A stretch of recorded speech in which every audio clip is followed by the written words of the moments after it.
पण त्याने जी आपली वेळ सांभाळली ती वेळ जी असते ती परत करता येत नाही. म्हणून आपल्यावरती जी माणसं प्रेम करतात, जी व्यक्ती आपलं, कारण हे सुखात आमंत्रण त्यांनाच दिलं पाहिजे, बरोबर ना?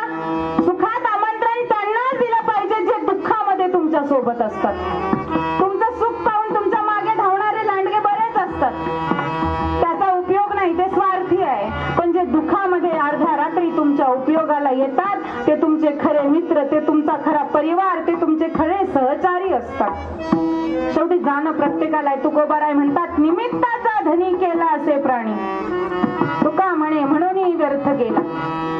कारण आपलं या जगामध्ये येणं हे फक्त एक निमित्त आहे. आपल्याला वाटतं आपण मेलो तर बायकोचं कसं होईल, आपण मेलो तर पोरांचं कसं होईल, आपण मेलो तर नातवांचं कसं होईल, आपण मेलो तर घर कोण झाडल, दार कोण झाडल, फरशी कोण पुसल, है की नाही, सुनाला त्रास कोण देईल, मला माझ्या नवऱ्याचं कसं होईल. पण कुणाचंही कुणा वाचून काहीच राहत नाही. तुकोबाराय म्हणतात, निमित्ताचा धनी आहे, निमित्ताचा धनी केला असे प्राणी, तुका म्हणे म्हणून आपण